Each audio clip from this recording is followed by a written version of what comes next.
Thank you so much, Dan and Tom. Thanks, Tom, for laying out so comprehensively how we should understand the national security implications of the changing energy landscape. Ryan Lance is the chairman and CEO of ConocoPhillips. It's an old company, also a new company, having spun off its midstream and downstream business about a year ago. It's now the world's largest independent exploration and production company. Ryan has 28 years of experience in the oil and natural gas industry. He's held numerous positions at Conoco up until the split and before becoming CEO.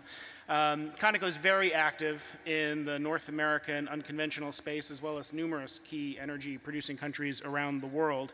And so we are grateful that he's traveled to be here with us today, and I'm looking forward to hearing his insights and his reactions to some of what we just heard from the National Security Advisor. Please join me in welcoming Ryan Lance.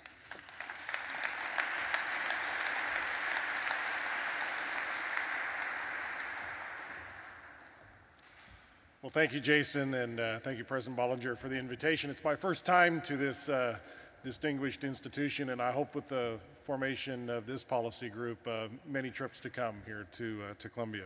So I appreciate the opportunity to address such a knowledgeable crowd and the audience. We heard the speakers all the way from Mayor Bloomberg to Mr. Donnellan here recently. And I couldn't help but thinking about how much experience there is here in the room.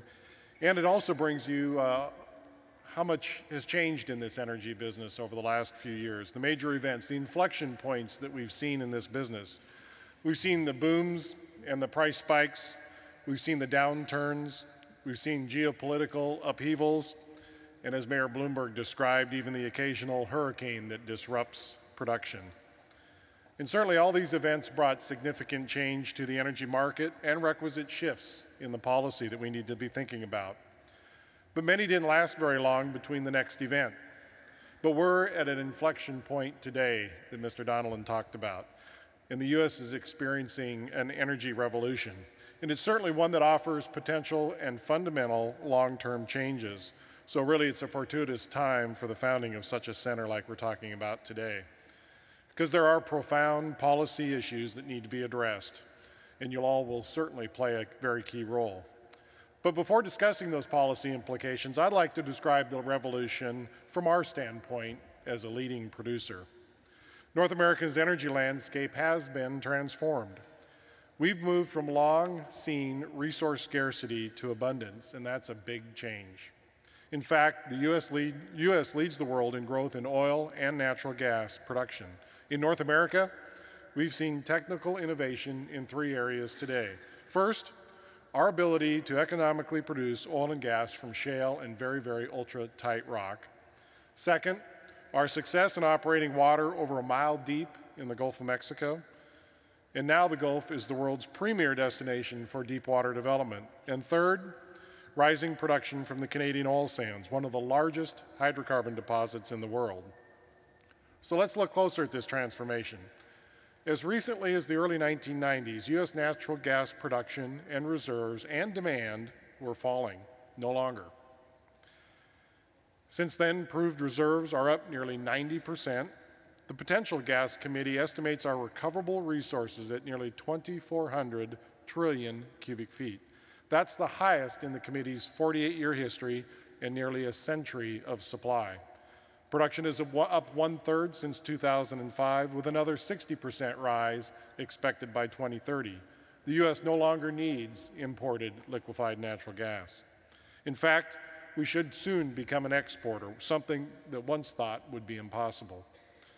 The U.S. oil outlook has also been transformed. Our production and reserves peaked back in 1970. By 2008, they had fallen in half, but since then, reserves are up 22%, and crude oil and liquids production are up almost 30%. And that's pretty meaningful growth just in the last 20 years. And more is expected. Thanks to shale and the Canadian oil sands and the deepwater Gulf, North America will no longer need to import crude by 2020. In fact, long before then, we need to start talking about the export of surplus oil. Again, something once thought impossible. The shale revolution is spreading. Dozens of countries have potential that Tom Donnellan talked about. But the development there won't go as quickly as it's happened in North America here. We have some very big advantages, and Tom talked about those. We have a large drilling rig fleet. We have a very skilled workforce, established legal and regulatory framework and systems, proven environmental and safety record, and one thing he forgot, which is probably the most important thing that's caused this revolution, and that's privately owned mineral rights available for leasing. Few countries have this combination. Even so, some are having their own energy revolutions. For example, take the world trade in LNG that's booming today. Australia's production is growing from conventional offshore resources, also from unconventional resources onshore, particularly coal bed methane. And shale looks promising too. New offshore discoveries are being made in East Africa, South America, and the Mediterranean Sea. In my 28 years, I've never seen so many opportunities for development. In companies like ours with scale and technical expertise, we have a lot to choose from. Do you want to go deep water? Do you want to do onshore shales, the oil sands, coal seam gas, conventional oil and gas, and LNG? And all this has produced real benefits. There's 24 shale trends today under development in the U.S., and they've created 1.75 million jobs here in our country. Our industry now supports 9.6 million U.S. jobs directly and indirectly, and could add even 1 million more by 2020. The industry contributes over $1 trillion to gross domestic product, and billions in government revenues through taxes, royalties, and lease bonus payments. And the US and Canada have both gained a serious competitive advantage from their affordable natural gas, energy-intensive industries that we've talked about today, and building new factories. And the foreign manufacturers are coming here to the US. Low-cost energy is helping the industries like manufacturing, petrochemicals, fertilizer, steel, aluminum, forest products, others. Meanwhile, consumers are seeing lower energy bills for home heating and electricity from utilities with gas-fired power plants. Our rising production enhances energy security. We heard a lot about that here just recently. It also eases pressures on the world energy markets and prices. By importing less, we're leaving more energy available to meet demand in the developing countries. And our stronger position reduces the leverage that exporting countries whose interests differ from ours. There's also environmental benefits, particularly from the use of natural gas and electric power generation. Gas produces little of the nitrogen and sulfur oxides and particulates that cause acid rain and smog, only about half as much as the carbon dioxide from a coal-fired plant. And as a result, U.S. energy demand-related carbon dioxide emissions are at their lowest in 2 decades. In fact, instead of using coal, is the fastest and the lowest cost way to reduce our emissions. The environmental community fears that lower oil and natural gas prices will slow the transition to a zero-carbon future. Instead, it should view our resource abundance as a way to meet both our energy and our economic needs, while also providing time for innovation that should reduce the cost of the alternatives. As great as this energy revolution has been, our industry does face serious policy concerns. And I'll mention some of those, starting with those derived from market challenges. First, let me talk about natural gas. The shale revolution has created a surplus in North America. Current demand cannot absorb all of the capacity. So prices are at such a major discount to other markets that they undermine investment. Dry gas development in this country is slowed to a crawl, but we can keep this revolution going by exporting surplus gas in the form of LNG. This would improve the balance of trade, create jobs and income, both here and in the importing countries. As Tom Donilon said, we live in an interconnected, globally, mutually dependent world, one that benefits from free trade. And U.S. LNG exports could help the countries reduce their emissions. There are critics who want to keep the gas here, but there are ample resources for both domestic use and for exports. And a DOE study found that exports offer substantial benefits with little impact on domestic prices. Now, second are the concerns about oil. And the shale revolution has also created a surplus of light oil in the U.S. But many of our refineries, particularly those on the Gulf Coast, were configured years ago to run on heavy crude from Venezuela and Mexico. And production from those countries is falling. So we need a replacement. and the Canadian oil sands hold similar quality oil, and they pose a potential solution. But it does raise the issue of infrastructure permitting. The U.S. needs more capacity to move light oil from the oil shale fields in the upper Midwest, as well as bitumen from the Canadian oil sands. Yet the fate of the Keystone XL pipeline remains uncertain. Meanwhile, some bitumen is moving by rail that Jason talked about. Certainly not the most efficient alternative in today's world. But one of the objections to oil sands is the carbon dioxide emissions footprint that exists. But new technology is continuing to reduce that emissions footprint, both on an absolute and a per unit basis. And there's more innovations that are coming and under development. Meanwhile, light oil is piling up, and the refining and the processing sectors can only absorb so much. Again, the solution is free trade. We should export surplus light oil and import heavy oil for our refineries to convert into gasoline and diesel fuel. Otherwise, if we limit the markets for our production, the industry can't sustain its high level of investment. U.S. production will lag, and so will job creation and economic stimulation. Third is taxation. Here in the U.S., our industry faces ongoing proposals signaling us out for higher taxes. Our critics associate our billions in revenue and earnings with high profits. But our earnings reflect our scale as a capital-intensive industry. As an example, a deep water development in the Gulf might cost $5 to $10 billion or more. It takes 10 years for our earnings to begin, much less reach payout of our investment. The real story on our profitability is that the oil and gas industry earns 6 cents a dollar on the sales that we make. That compares to 8 cents for manufacturers in general, 20 cents for pharmaceutical, tobacco, and beverage manufacturers. Our effective global tax rate at ConocoPhillips last year was 51.5%. And piling on new taxes certainly will cut our cash flow and make U.S. investment less attractive. That will in turn reduce our ability to provide job creation and economic stimulation. And also exposing our industry to double taxation of foreign earnings makes U.S. companies like mine less competitive globally. Now, we accept our societal obligation to pay taxes, but we ask to keep in mind the long term, tax us like other industries, and recognize that we compete against companies outside of the U.S. in a global scale. So set competitive tax rates that will encourage ongoing investment, job creation, and prosperity. Fourth, let me talk a little bit about regulation, because regulations are necessary.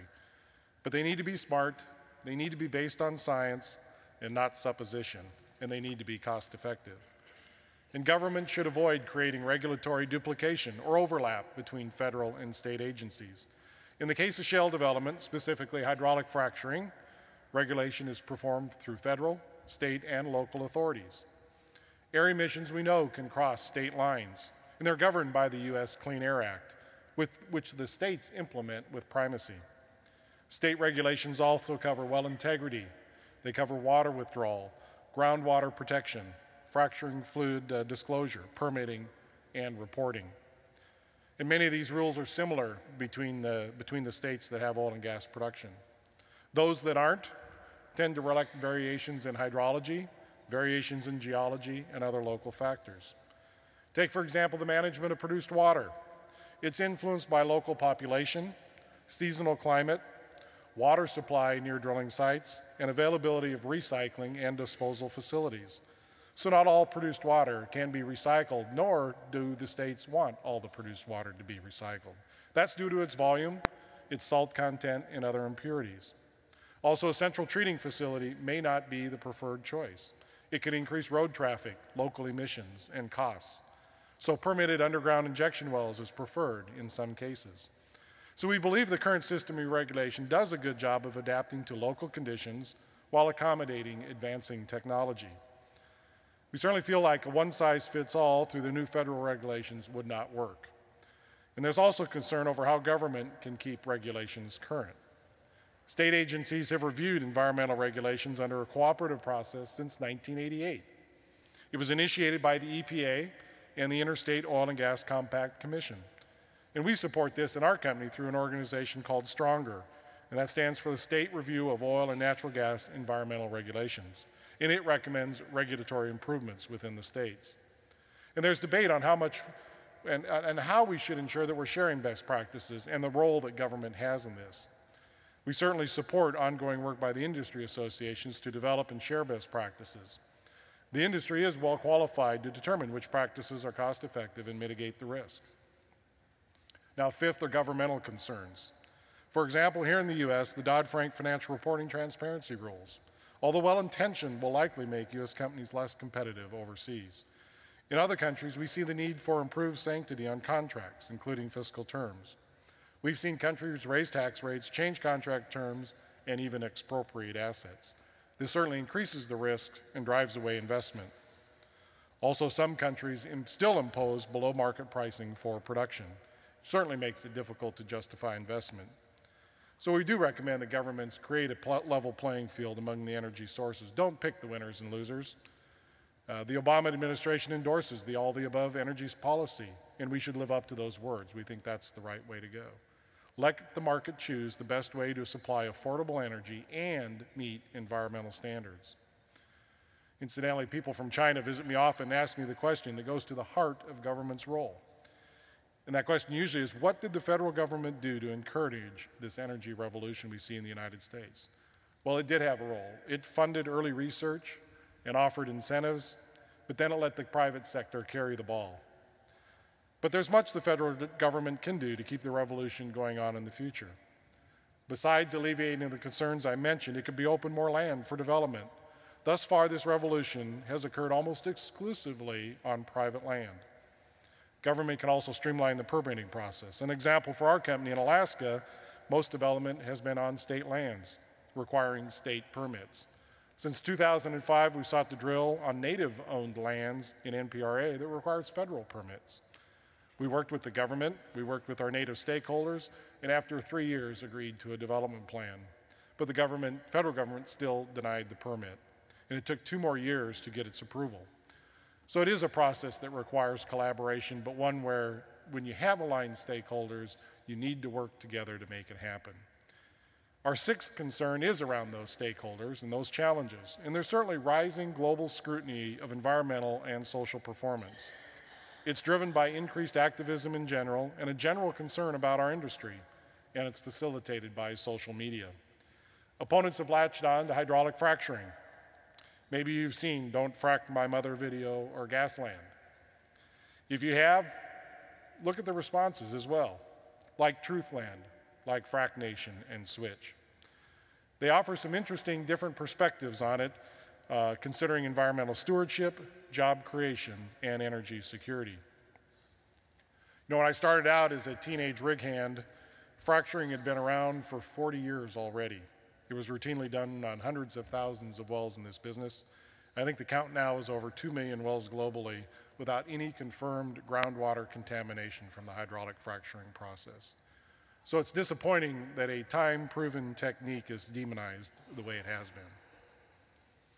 And last, let me talk about the last challenge on workforce. Like the US in general, we face the retirement of the baby boomers. Roughly half of our industry's technical workforce is at or approaching retirement. And this is at a time when technical skills among America's young people are in short supply. So even as we put peak oil to rest, we're worrying about peak engineers and peak geologists. But let's look at the good side. Give us your bright, give us your ambitious, we're open for business. So we're determined to address all these policies issues that I've mentioned. First, we need to collaborate with governments on mutually beneficial solutions to these common concerns. Second, we need to emphasize safety and environmental stewardship in all that we do. Third, certainly engaging in a broad array of stakeholders on an ongoing basis, really to understand the issues. And last, we need to consider their feedback and implement those in developing our plans. So thank you for the opportunity to share a bit of our view in this important issue as we think about the juxtaposition of energy security, economies, the environment. There's nothing more important than what we're having the conversation on today. So thank you for the opportunity to share a bit of a producer's perspective in this complicated set of issues. So thank you.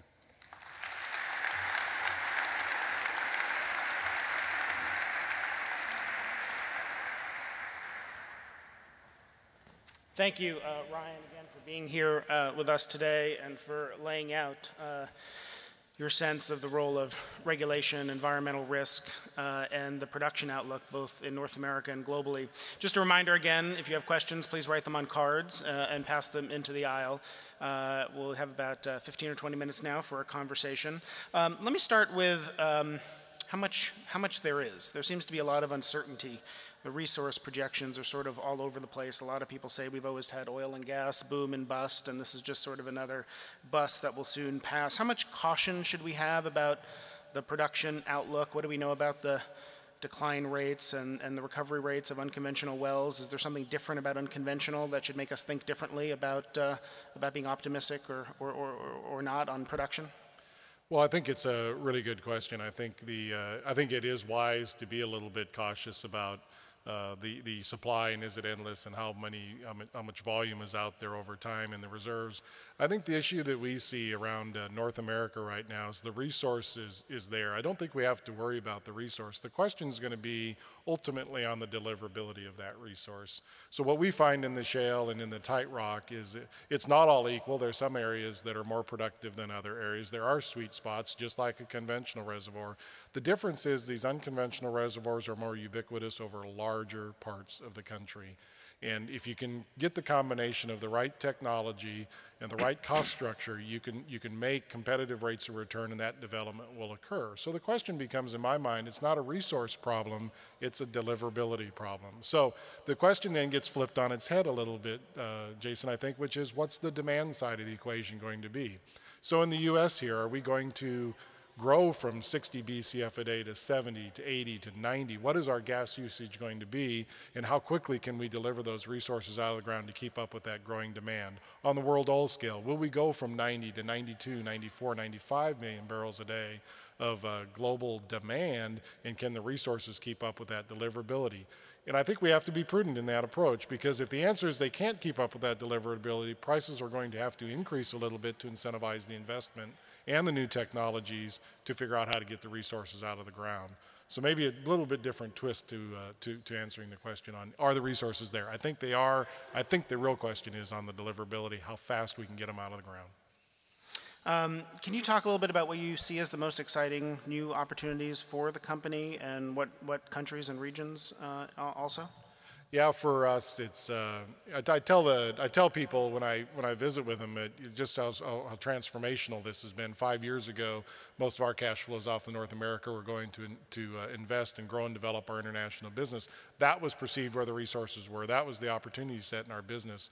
Over the last 5 years, it's completely flipped on its head now. All the cash we're making off our international business is coming back here to grow and develop North American resources. For us, we see unconventional resources in the U.S. and Canada as very compelling, and the Canadian oil sands is something that is a huge resource that's going to be needed here in the United States and around the globe in order to fuel the economic recovery. Now, around the world, there are some interesting. The North Sea is a bit of a rejuvenation, in our company at least, on the Norwegian continental shelf and going up into the Bering Sea, which is starting to get up into the Arctic regions of the world. And then we heard Tom Donilon talk a lot about Asia Pacific, and that's a big and important growing area for our company as well, all the way from China to Indonesia to Malaysia, all the way down south to Australia. Those represent some big areas in our company. If I look forward 5 or 10 years, I think we have to wonder what's going to happen in South America and the African continent, because those areas are growing big.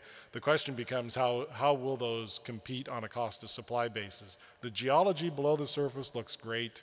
We get concerned about what happens above the surface. It's things like transparency, it's contract sanctity, it's fiscal stability, and the rule of law. Those are the issues that worry us in many of these emerging places around the world.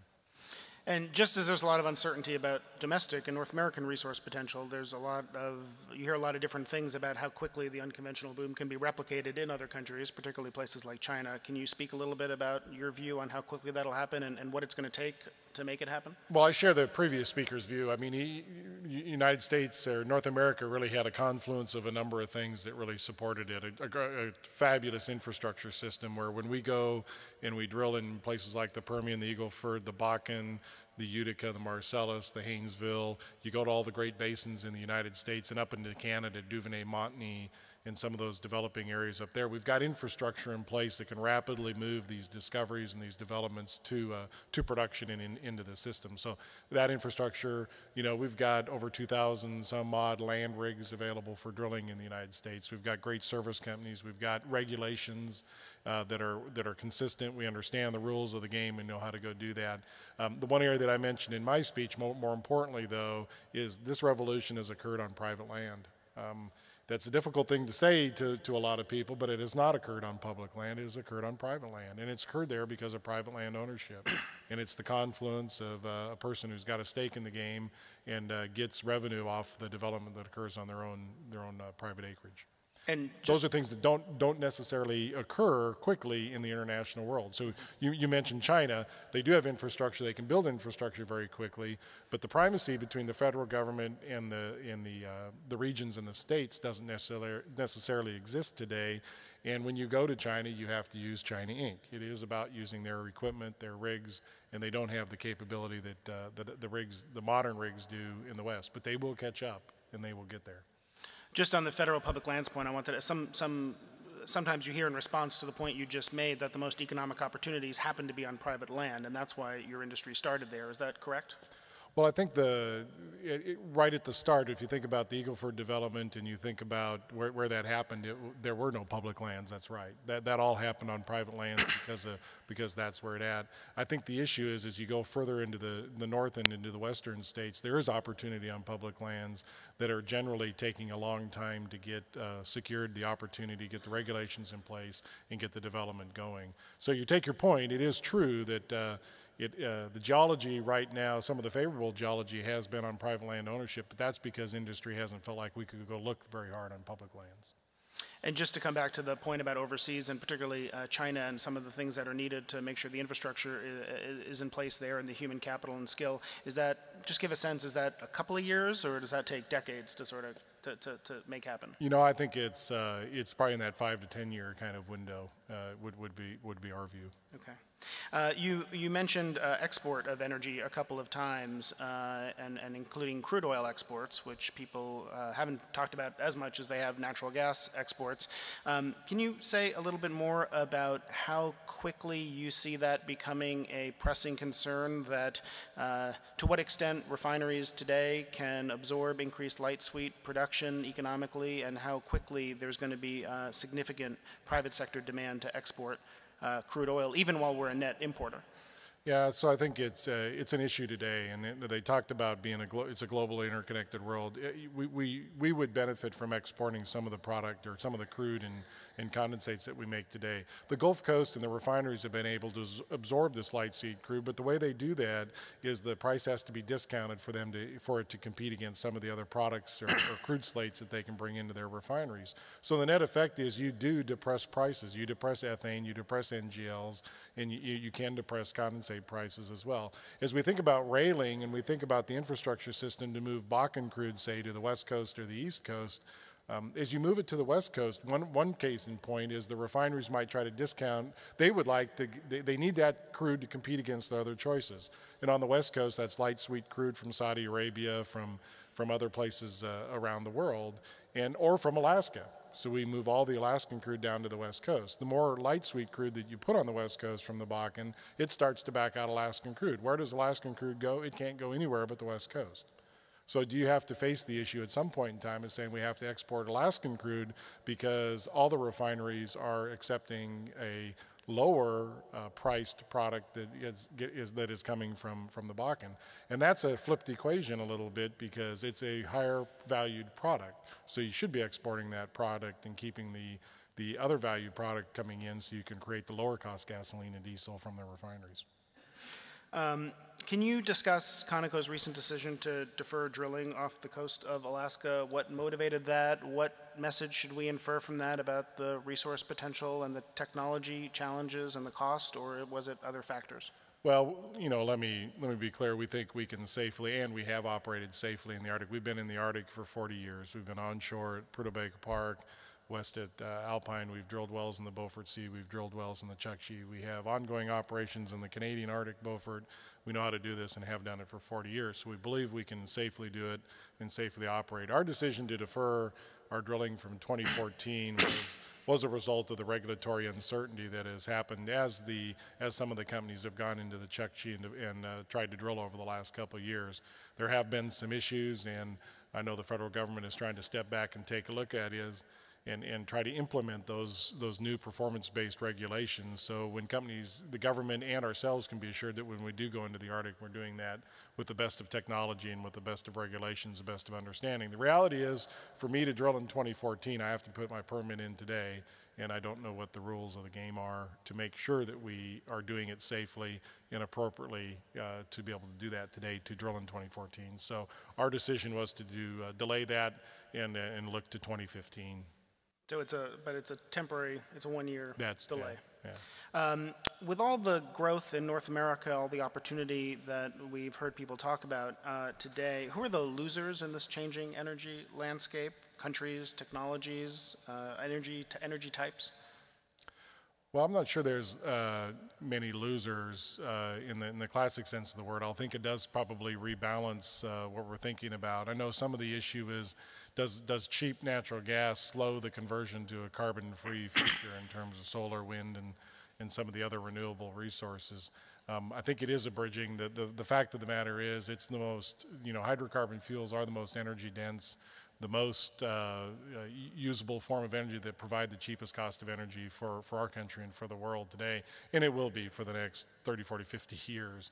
But it can be a bridging fuel, and we can figure out how to do it more sustainably, more cheaply. So I don't view it as kind of a winners and losers. It is a bit of a rebalancing today. Certainly in our business today, you're redirecting a lot of investment away from dry gas to more of the liquids production, more ethane, more NGLs, more condensate, and companies that haven't pivoted very quickly and still rely on a lot of the dry gas production are being hit by pretty low prices. But the interesting thing I tell our Japanese, our Asian customers about LNG, that you can Henry Hub link a price, and I think Tom Donilon talked about it. We need to get off a crude linked JCC price and onto maybe a natural gas Henry Hub linked price. Well, you can create a formula either way you want. It doesn't matter if, in my own mind, if it's Henry Hub or JCC linked price. The reality is, to get a decent rate of return on your investment today, that's going to be landed gas in the Asian countries for $10, $11, $12 a million BTU. It's not $4, it's not $5, it's not $6. It takes a lot of capital investment, and I know there's people here today that are making a lot of that capital investment to export LNG, but it's going to take those kinds of prices to attract that investment and attract that volume going to the Asian countries. And how likely is that? We're referencing Sharif Suki from Cheniere Energy, who's making a big bet on exporting natural gas and has to date the only permit to export to non-FTA countries the government has given. How much demand do you think there'll be if all the permits were approved? How much natural gas do you think we would export? Are we going to do a little bit of this, or can the market take a lot? Well, our view, I think we're going to do some, because I think that demand is healthy, as I mentioned in my speech, and utilizing that demand is going to help our country and jobs and economy. It's going to help importing countries. We do have a surplus. I don't worry about the prices going back up to very high levels. I think the resource potential is there to attract the supply. The worst thing for high gas prices is high gas prices, because it's going to attract investment. The rigs are going to come back. The rigs will start drilling again in all the dry gas basins around the United States. Now, in terms of volume, my crystal ball isn't, my insights probably aren't any better than a lot. I think, up to 10-15% of our U.S. market on an export is probably a reasonable way to go. But that is a lot of LNG that the globe has to absorb as well, and that's going to take some time. You're not going to be able to do that quickly. It's going to take a long period of time to grow into that kind of a volume. There's a question here about the obstacles to development in Latin America. We hear a lot about Argentina's shale gas reserves, the Brazilian pre-salt. The president's headed to Mexico. Can you talk a little bit about your experience in the region and what needs to be done, what the risk factors are? Well, our experience is probably not that good. So we had about a few $1 billion of expropriated assets in Venezuela 5-6 years ago. So it's a difficult, like you say, the geology below the ground looks extremely inviting, and I think there's some great opportunities for some of the countries.